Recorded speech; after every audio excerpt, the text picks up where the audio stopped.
신약성경 24쪽, 마태복음 14장 12절에서 21절 말씀, 14장 12절에서 21절 말씀 찾으신 줄 알고 제가 먼저 12절을 먼저 읽도록 하겠습니다. 요한의 제자들이 와서 시체를 가져다가 장사하고 가서 예수께 아뢰니라.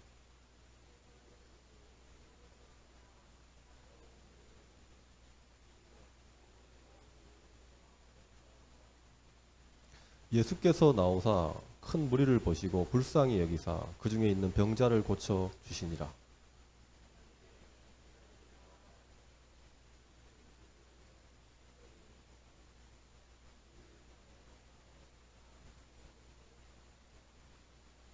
예수께서 이르시되 갈 것 없다.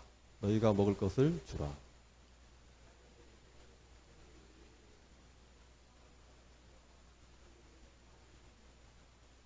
이르시되 그것을 내게 가져오라 하시고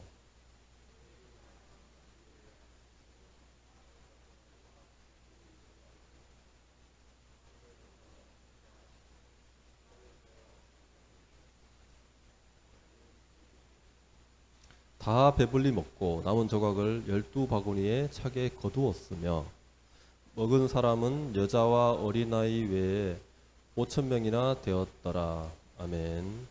기도하시겠습니다. 하나님 감사합니다.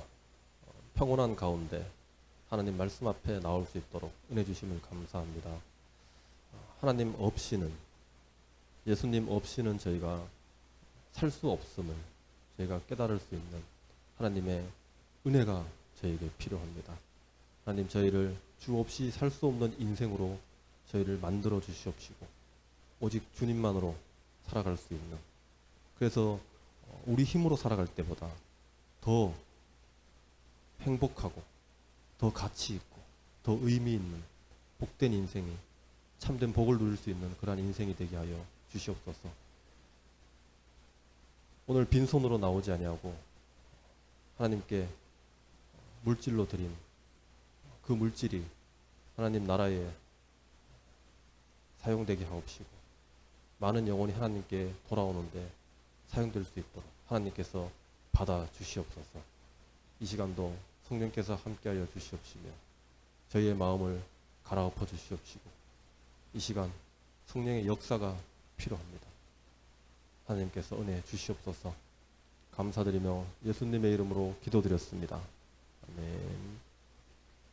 오늘 말씀 제목은 불순물이 섞여 있어도 괜찮다입니다. 네, 말이 좀 어려운데요. 요즘 영주 이제 다니다 보면 프랜카드에 납폐기물 처리장이 웬 말이냐 이러면서 프랜카드가 이제 걸려 있는 것을 볼 수 있습니다. 여러분, 그 납폐기물을 처리한다는 것이 왜 나쁘냐면요. 이거는 이제 불순물을 제거하는 거거든요. 이렇게 순수한 납을 얻기 위해 가지고 어떤 다른 화학적인 물질들을 첨가해 가지고 순수한 납을 얻는 것을 보고 이제 납재련이라 그래요. 재련이라는 것은 그런 것이거든요. 그러니까 납폐기물을 가지고 거기에 불순물들이 많이 있잖아요. 그거를 불순물을 제거해 가지고 순수한 납을 얻는 것을 보고 이제 납재련이라 그러거든요. 그 과정에서 많은 이제 오염물질이 나온다는 거죠. 금도 처음에 캐면은 금이 순도가 99.9999 이렇게 해야 이제 순수하다 그러는데 순도가 그렇지 않아요. 그러니까 불순물을 제거해 가는 과정을 이제 재련이라 그러는 거죠. 이거는 뭐 철광석을 얻는 것도 마찬가지고 철광석에서 이제 순수한 철을 얻을 때도 마찬가지예요. 이 재련을 한다는 것은 이 불순물을 제거한다는 것이거든요.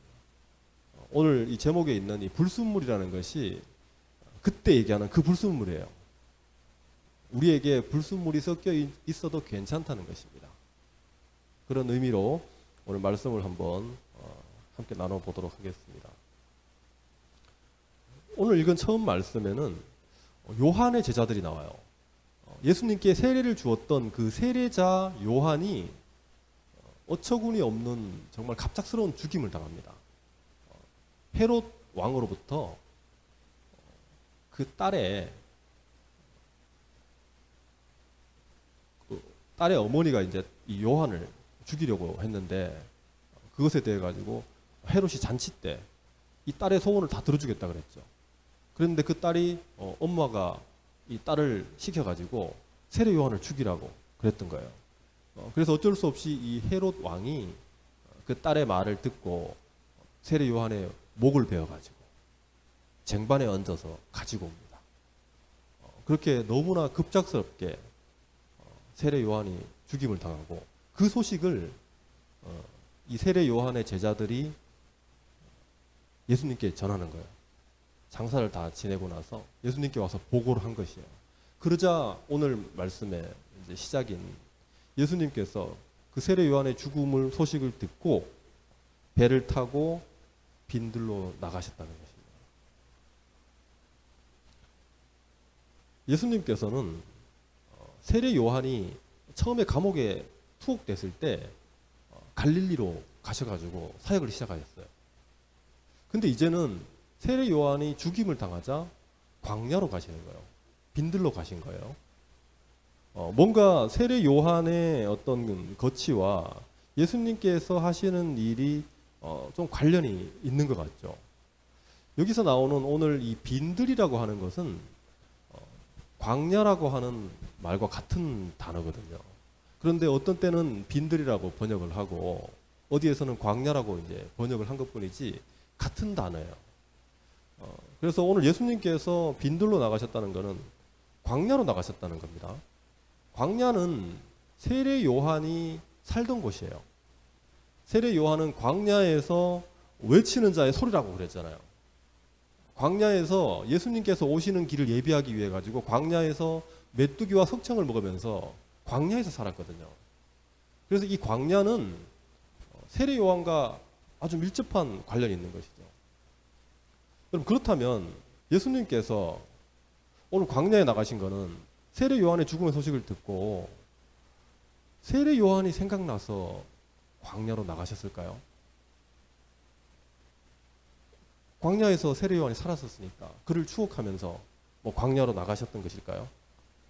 그를 생각하면서 한번 그가 살던 곳을 한번 거닐어 본 걸까요? 그런 내용은 나와 있지 않아요. 성경에서. 하지만 분명 예수님께서는 혼자 그렇게 광야로 나가셔가지고 이제 예수님 이 세례 요한의 죽음 이후에 뭔가 예수님께서도 새로운 또 일들을 하셔야 되죠. 때가 되면 예수님께서는 일을 하시거든요. 세례 요한이 투옥되자 예수님께서 갈릴리 사역을 시작하셨듯이 뭔가 하나하나 하나님의 일이 진행되어 가는 단계가 있으니까 그 계획에 따라서 예수님께서 움직이시는 것이거든요. 그래서 이 하나님의 계획에 하에서 이제 광야로 나간 것인데, 여러분 이 15절에 오늘 읽은 말씀을 보시면은 제자들이 뭐라 그러냐면 이곳은 빈들이요 이렇게 얘기를 해요. 이 얘기는 오늘 예수님께서 떡 5개 하고 물고기 2마리를 가지고 남자만 5,000명 이상을 먹이는 기적을 보시잖아요. 오늘 본문의 내용 그것이거든요. 이 기적을 보이는 이 기적을 보이시기 전에 날이 이제 저물고 5,000명이 넘는 사람들이 모여 있으니까 제자들이 이제 걱정이 되잖아요. 먹을 것도 없는데 이들이 이제 계속 예수님만 따라다니니까. 그래서 제자들이 하는 말이 그거예요. 이곳은 빈들이요. 때도 이미 저물었으니 이곳은 빈들이다. 빈들이 광야라 그랬잖아요. 여기가 광야입니다. 이 얘기는 무슨 얘기예요? 네. 광야는 먹을 게 아무것도 없는 곳이에요. 먹을 것을 얻을 수 없는 곳이니까 아무것도 할 수 없는 그곳이 바로 광야라는 것이잖아요. 이 광야는 여러분 세례 요한이 메뚜기와 석청을 먹고 살았다 그랬잖아요. 메뚜기는 살 수 있어요. 왜냐하면 오늘 여기 19절 말씀에도 보면은 무리들을 예수님께서 어디에 앉히셨냐면 잔디 위에 앉히셨다 이렇게 돼 있죠. 예. 잔디 위라는 거는 이제 풀이거든요. 풀. 이걸 잔디로 번역을 해놨는데 어쨌거나 풀이에요. 풀 위에 앉았다는 얘기는 광야긴 해도 풀이 좀 자라는 광야잖아요. 그래서 메뚜기 정도는 살 수 있어요. 그렇다고 하더라도 사람이 먹을 수 있는 어떤 것을 얻을 수가 없다는 것이에요. 뭐 과실이 자란다든지 농사가 된다든지 그렇지 않다는 것이에요. 그래서 기껏해야 이제 목양을 이제 양을 먹인다든지 할 수 있는 그만 할 수 있는 것이죠. 그래서 광야는 여러분 기적의 장소입니다. 사람이 일반적으로 살아가기에는 너무나 척박하고 아무것도 먹을 것이 없는 곳이에요. 그래서 이스라엘 백성이 이집트에서 홍해를 가르고 가나안 땅에 들어가기 전에 광야를 지나가거든요. 근데 거기에서 하나님께 불순종해서 광야에서 40년 생활을 하잖아요. 그 광야에서 40년 생활을 하면서 이곳에서는 많은 하나님의 기적을 체험하게 돼요. 이스라엘 민족이. 만약에 이집트에 있었으면 광야에서 체험할 수 있는 것을 체험할 수 없었을 것이에요. 광야이기 때문에 할 수 있는 기적들이 있는 것입니다. 먹을 거 없잖아요. 그래서 하나님께서는 광야에서 만나를 내려주셨거든요. 일용할 양식을 주시옵소서라고 우리가 할 때 매일매일 먹을 수 있는 만나를 이슬처럼 내려주셨어요. 가톨릭 가면 이렇게 입에 넣어주는 만나 있잖아요. 우리도 성찬식 때 이렇게 하는 거 그걸 이제 만나라고 보면 되는데 그 만나를 매일 내려주시고 또 만나만 먹고 어떻게 삽니까? 그랬더니 고기 좀 먹고 싶다 그랬더니 하나님께서 메추라기를 내려주셨죠. 그건 뭐 물론 버리긴 한데 어쨌거나 메추라기를 엄청나게 내려주셔가지고 배불리 먹게 해주셨어요. 이렇게 도저히 그곳에서는 얻을 수 없는 만나와 메추라기를 먹이심으로써 이스라엘 백성들이 볼 때는 기적의 장소였던 것이거든요. 이 광야가.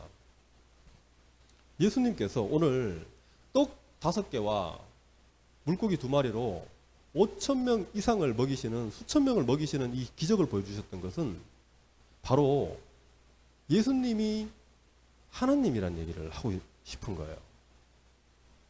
이스라엘 백성에게 매일매일의 양식을 먹여주었던 그때 이스라엘 백성은 훨씬 많았겠죠. 지금보다.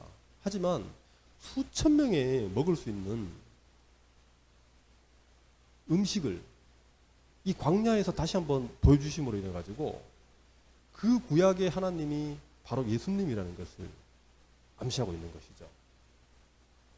또 그 광야에서 이스라엘 백성을 이끌었던 사람이 누굽니까, 여러분? 모세죠. 이 모세는 이스라엘 백성이 목마르다고 할 때 바위를 쳐서 물을 낸 사람이잖아요. 지금 예수님께서 이 광야에서 모세와 같은 기적을 보여주고 있는 것이거든요. 왜냐하면 지난 시간에 말씀드렸듯이 예수님은 바로 모세와 같은 선지자거든요. 모세 이후에 유일하게 하나님께서 보내주신 바로 그 선지자라는 이야기입니다. 지난 시간에도 한번 봤는데 읽어보겠습니다. 그 사람들이 예수께서 행하신 이 표적을 보고, 이 표적이 뭐냐면 오병이어의 표적이에요. 물고기 5개와 물고기 2마리죠. 떡 5개와 물고기 2마리로 수천 명을 먹이신 이 표적, 이것을 보고 사람들이 뭐라 그랬냐면 이는 참으로 세상에 오실 그 선지자라 하더라. 요한복음에서 이렇게 고백을 합니다. 그 선지자, 모세와 같은 선지자라는 것이에요. 모세가 아니면 어찌 광야에서 이런 기적을 보일 수 있냐는 것입니다. 그래서 예수님께서는 바로 그 선지자가 나다라는 것을 지금 말씀하고 싶으신 거죠. 또 여러분, 광야는 예수님께서 시험을 받으신 장소예요. 예수님께서 처음 세례자 요한에게 세례를 받자마자 사탄이 예수님을 광야로 데려갑니다. 가서 3가지 시험을 하죠. 시험 문제 3가지는 다 말씀을 안 드리고 한 가지만 말씀드리겠습니다. 이 돌을 들어가지고 네가 만에 하는 하나님의 아들이거든. 이 돌을 들어서 떡덩이가 되어가지고 먹게 해라. 예수님께서 배가 고프셨을 거 아니에요.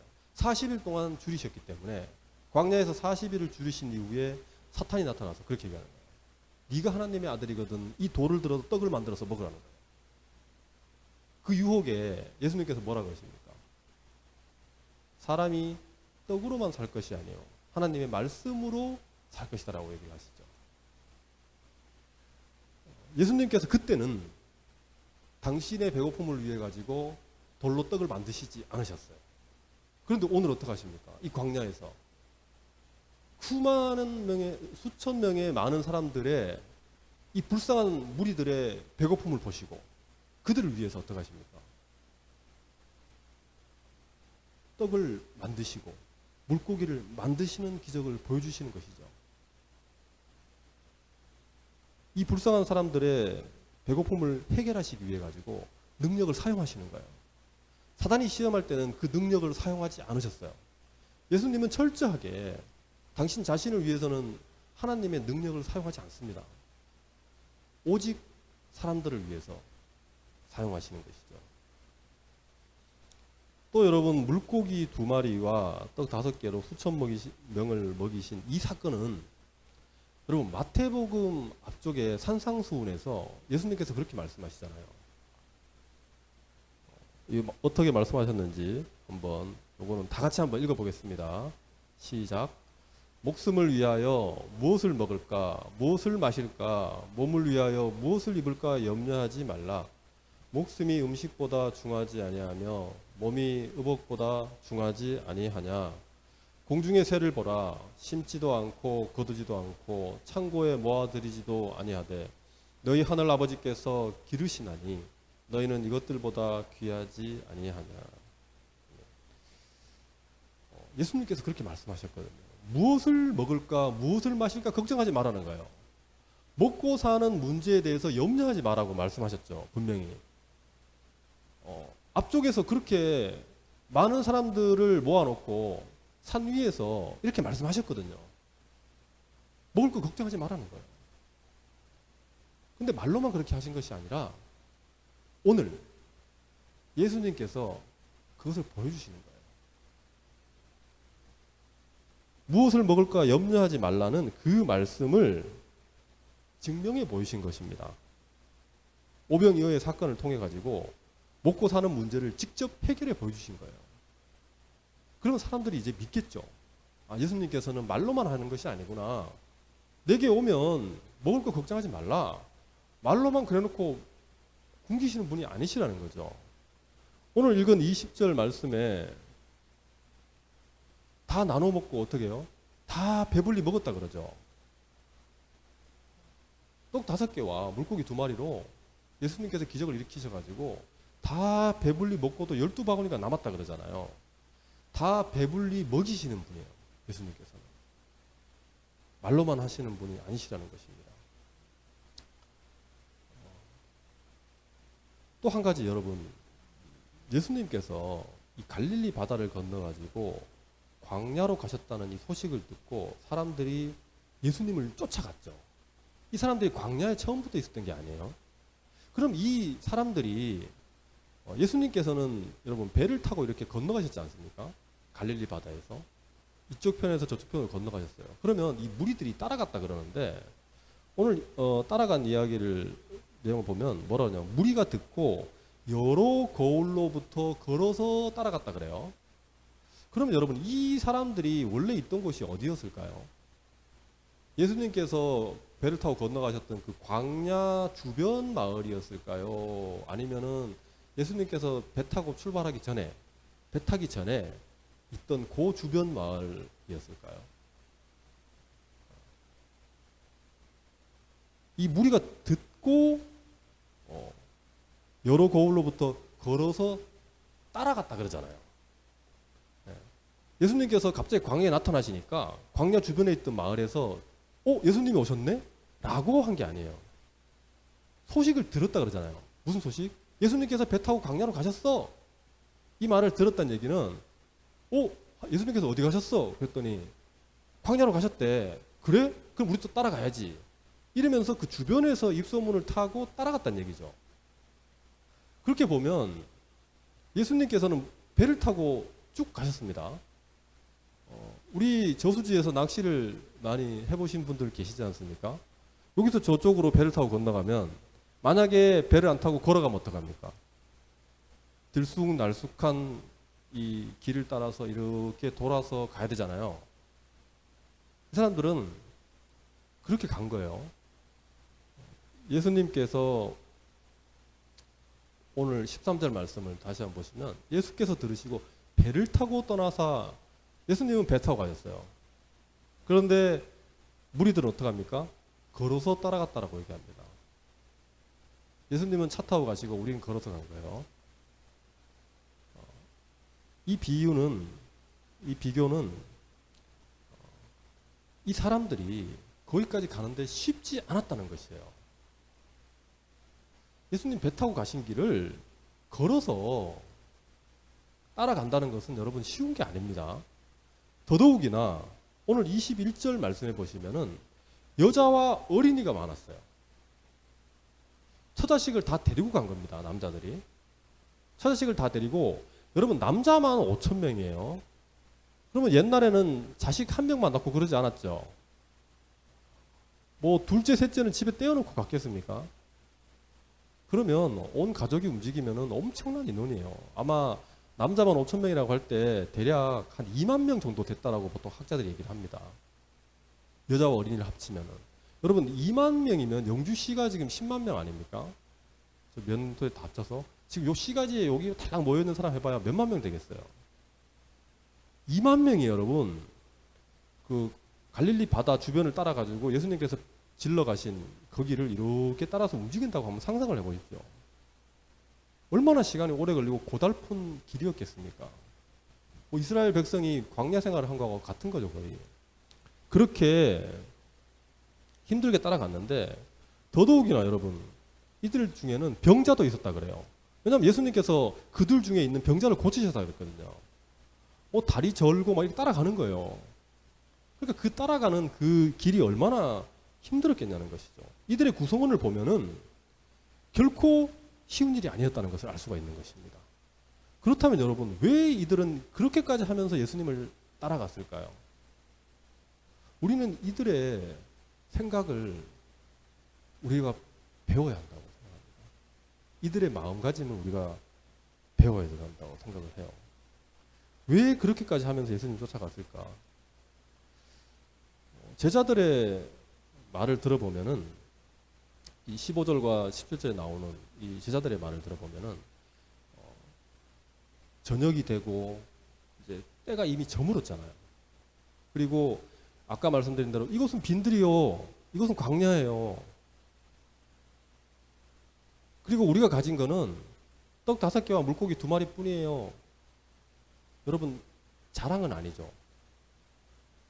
이게 지금 내세울 얘기가 아니잖아요. 여러분 해가 저물었어요. 한 2만 명이 모여 있어요.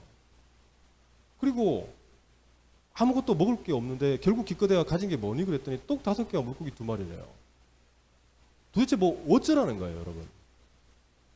근데 제자들이 와서 대책을 얘기하잖아요. 가서 먹게 하라고, 가서 사 먹게 하라고. 여러분 어떤 마을이 2만 명을 먹여 살릴 무슨 식당이 있습니까? 제자들이 말도 좀 그런 것 같아요. 도대체 그 당시에 이스라엘 고을들이 얼마나 컸길래 2만 명이 가서 사 먹으라 그러냐는 거예요. 저도 그 시절에 한번 가보고 싶어요. 얼마나 이 대단한 도시였는지. 아무튼 제자들이 그렇게 얘기를 했는데 이들을 보십시오. 딸랑 가진 게 이거예요. 2만 명이. 너무 대책 없지 않습니까, 여러분? 해가 저물었는데도 갈 생각을 안 해요, 집에. 광야에서. 이들의 모습은 마치 난민인 것 같습니다, 여러분. 막 아프고 지치고 먹을 건 없고 해는 졌어요. 여러분 뭐 전기가 있습니까? 뭐가 있어요? 광야에서.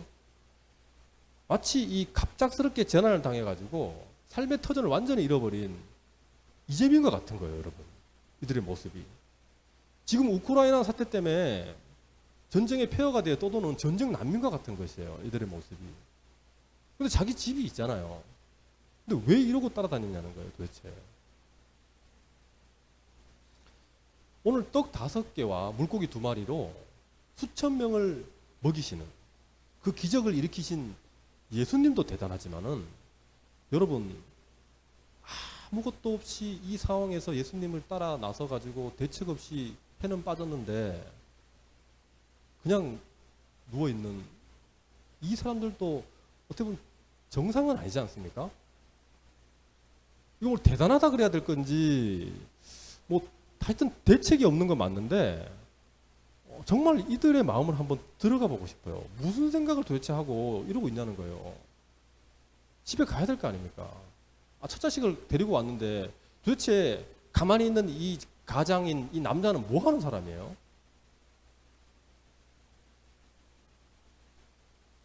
예수님께서는 이들의 믿음을 보신 것이에요. 그리고 500여의 기적을 베풀어 주신 것입니다. 이들이 가진 것을 한마디로 믿음이라 그러는 거예요. 그런데 여러분, 이들이 가진 이 믿음은 여러분 나중에 예수님께서 십자가에 달리시면 다 도망갑니다. 일단. 그리고 그 전에 예수님께서 조금 알아듣기 어려운, 좀 이해하기 어려운 좀 이상한 말씀을 가끔 하시거든요. 마태복음부터 시작해서 복음서에 보면은 이해할 수 없는 말씀을 많이 하세요. 나는 생명의 떡이니 나를 뜯어먹어라, 이런 내용들도 나오고, 내 피를 마시라 그러고 막 이러니까 사람들이 도무지 이해가 안 되니까 약간 이렇게 생각한 거죠. 다 떠나갑니다. 사람들이 다 예수님을 버려요. 지금 500여의 기적을 눈으로 봤던, 이 빵을 뜯어 먹었던 이 사람들도 다 떠나갑니다. 하지만 이들에게 이 당시에는 여러분 나름대로 믿음이라는 게 있었어요.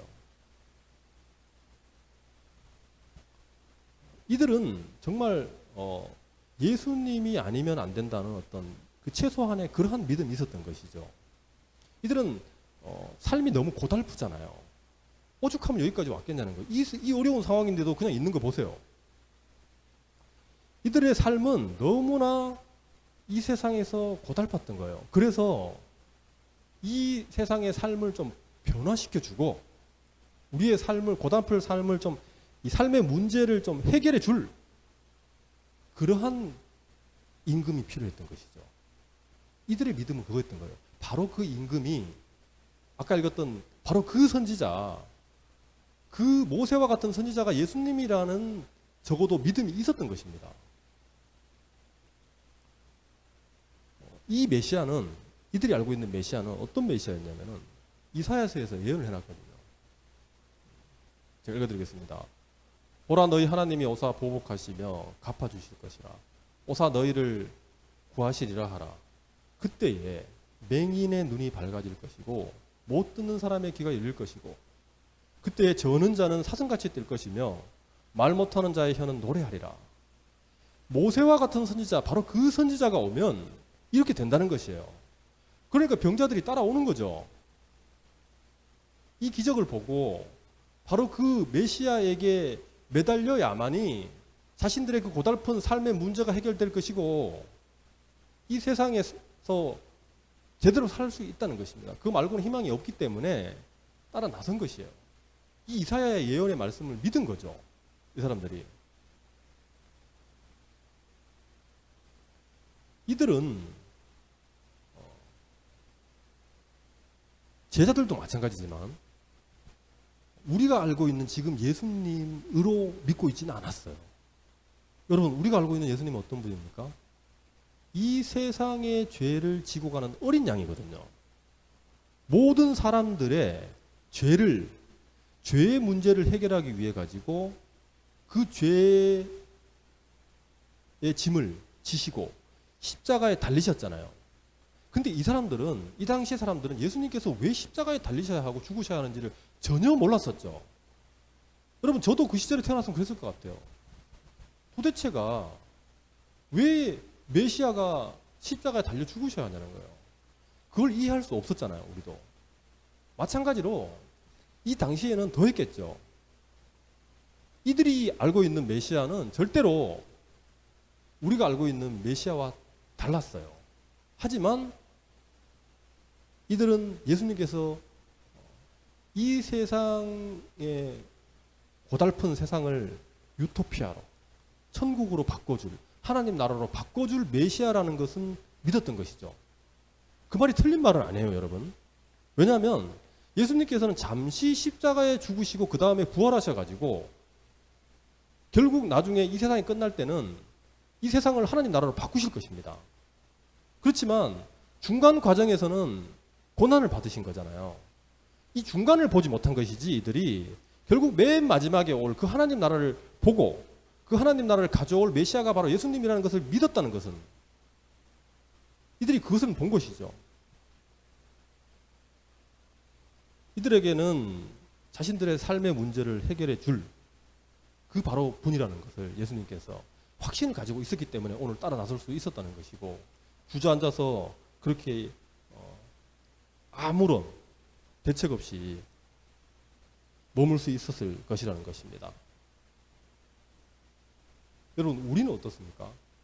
이 사람들처럼 이 사람들의 여러분 믿음을 보세요. 이들의 믿음이 온전한 믿음이 아니에요.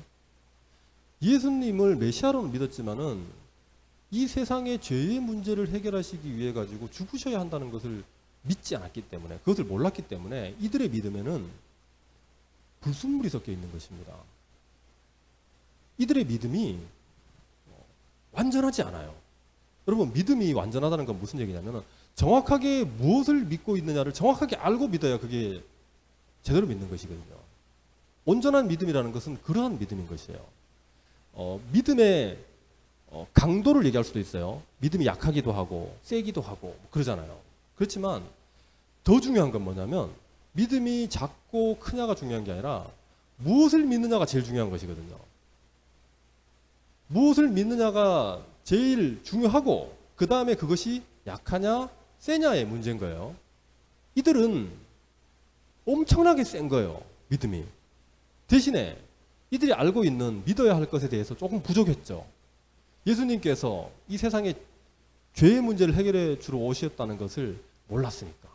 하지만 이 세상을 하나님 나라로 바꿔주실 바로 그 메시아라는 것은 믿었던 것이죠. 우리도 마찬가지로 우리의 여러분 믿음이 또 우리의 기도가 불순물이 섞여 있을 수 있습니다. 여러분, 교회에 나오는 의도가 불순물이 섞여 있을 수 있어요.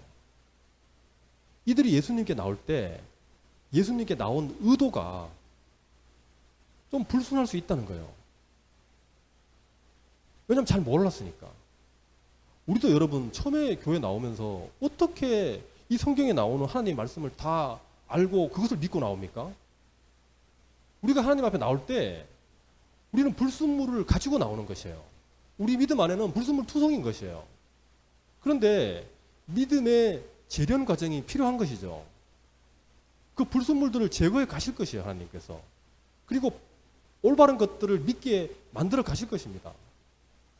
하지만 우리가 처음 나올 때 분명히 우리 마음 속에는, 우리의 의도 속에는, 우리의 생각 속에는 불순물이 섞여 있는 거예요. 그래서 여러분 죄인이라는 그런 것이에요. 하지만 괜찮습니다, 여러분. 오늘 제목이 뭡니까?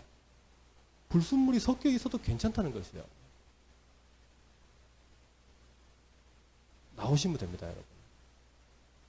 어떠한 마음을 가지고, 어떠한 불순한 의도를 가지고, 심지어 교회를 상대로 사기를 치는 마음이 있어도 여러분 나오시기 바랍니다. 그것이 바로 오늘 이 오병이의 기적을 체험한 이 사람들의 삶에서 우리가 배울 수 있다는 것입니다. 여러분, 지금까지 삶의 문제를, 여러분 삶의 문제가 많잖아요. 문제 없는 사람이 있습니까? 우리 앞에 놓여 있는 이 삶의 문제를 어떻게 해결하느냐, 그것을 지금까지 우리는 우리 스스로의 힘으로 해결하려고 했잖아요. 세상의 방식으로 풀어가려고 했잖아요. 하지만 이제는 이들처럼 오병이어의 기적을 체험한 이들처럼 아무것도 없으면서 예수님을 따라 나선 이들처럼 이제는 하나님의 방식으로, 하나님의 힘으로, 예수님의 능력으로 우리가 해결을 해 나가야 한다는 것이에요. 그러기 위해서는 이들처럼 물고기 2마리와 떡 5개를 밖에 없는 이런 정말 상황임에도 불구하고 예수님께 나온 이들처럼 우리가 교회로 나와야 한다는 거예요. 예수님 앞에 나와야 한다는 것입니다. 주 없이는 도저히 살 수 없다라고 고백하면서 주님의 발 앞에 우리의 문제들 다 내려놓고 그분의 방식으로, 하나님 나라의 방식으로, 예수님의 능력으로 해결을 받아야만 우리가 이 땅에서 하나님의 나라를 체험할 수가 있는 것이에요. 여러분, 우리가 예수님을 믿고 천국 가려고 단지 죽어서 천국 가려고 예수님 믿는 거 아니에요. 그런 사람들 많이 있습니다. 저는 죽기 직전에 믿겠습니다. 왜냐하면 일찍 믿어봐야 어차피 예수님 믿어서 얻는 이득이라는 것은 죽어서 천국 가는 거 아닙니까 이거요. 근데 왜 미리 믿어가지고 도대체 교회에서 뭐 하냐는 거예요. 힘들다는 거죠. 그래서 나중에 믿겠다라고 얘기하는데 그렇게라도 믿을 수 있다면 뭐 그렇게 하시면 됩니다. 과연 될지 모르겠지만은 어쨌건 자신들이 경험을 해야만이 하나님 나라를 이 땅에서 살 수 있다 그랬잖아요. 죽어서 천국 가는 것만이 목표가 아니라 하나님의 나라는 이 땅에서부터 살 수 있는 것이에요. 그래서 믿을 수 있으면 바로 믿어야 되는 것이에요. 왜냐하면 죽어서부터 하늘나라가 시작되는 것이 아니라 믿으면 그때부터 하나님 나라가 시작되는 것이거든요. 여러분, 이 세상에 많은 삶의 고통 속에 살고 있잖아요. 근데 지금부터 하나님의 나라를 살 수 있다니까요. 그러려면 좀 전에 말씀드린 대로 삶의 문제들이 있을 때 그것을 가지고 내 방식과 세상의 방식으로 해결하려고 그러지 말고 하나님의 나라의 방식과 예수님의 방식으로 해결받으려고, 예수님의 능력으로 해결받으려고 가지고 나오라는 것입니다. 그러면 믿는 그 순간부터 이 하나님의 나라를 살아갈 수 있는 것이에요. 경험할 수 있는 것입니다. 그걸 하지 않으면 죽어서 천국 가는 것밖에 안 되는 것이에요. 예수님을 믿는 것이. 왜 그렇게 손해를 봐요, 여러분? 지금부터 믿었으면 지금부터 하나님 나라를 살 수 있잖아요. 아파트 분양을 미리 받아서 지금 입주 할 수 있는데 왜 입주를 안 하냐는 거예요. 왜 비워놓고 있냐는 거예요. 그래서 우리 삶의 문제를 가지고 하나님께 나올 수 있기를 바라겠습니다. 마지막으로 이 삶의 문제를 풀어가는 방법은 여러분 사람마다 다를 수 있잖아요. 그렇게 세상 사람들은 풀잖아요. 스트레스를 풀고. 하지만 여러분, 이 죄의 문제를 해결하지 않고는 삶의 문제를 절대로 풀 수가 없습니다. 절대로 풀 수가 없어요. 왜냐하면 이 세상을 하나님께서 만드셔가지고 이 삶의 모든 문제들은 어디서부터 시작됐냐면은 죄로부터 시작된 것이거든요. 아담이 에덴 동산에서 범죄했기 때문에 그때부터 삶이 문제투성이가 된 것이에요. 그러면 여러분, 그 문제의 원인이었던 그 죄의 문제를 해결하지 않으면 이 문제는 풀리지 않는 것이에요. 근본적으로. 예수님을 믿으란 얘기는 예수님을 믿어서 죄의 문제를 해결하라는 것입니다. 예수님만이 죄의 문제를 해결하실 수 있는 답을 가지고 계신 분이잖아요. 그분이 직접 문제의 해답이잖아요. 해답. 그래서 예수님을 믿어가지고 죄의 문제를 해결해야만이 삶의 문제가 풀어진다는 것입니다. 가장 어려운 문제인 이 죄의 문제를 예수님께서 해결해 주셨죠. 믿으면 됩니다. 그리고 나면 이제 삶의 문제들은 쉽게 풀려나가는 것이에요. 우리 학교 다닐 때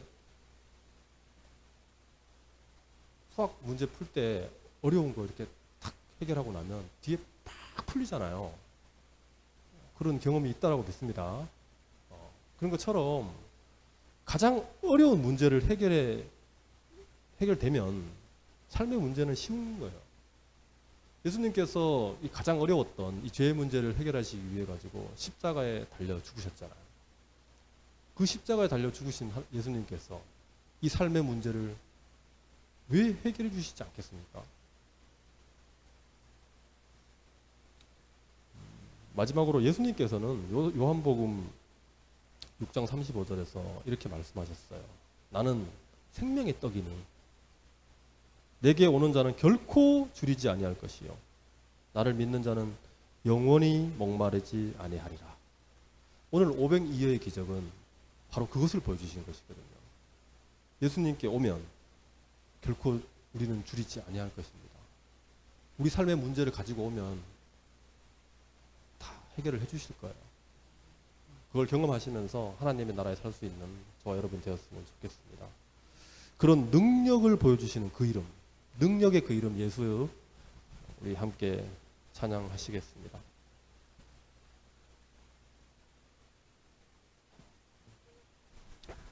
슬픈 마음 있는 자 예수 예수 다 함께 찬양하시겠습니다.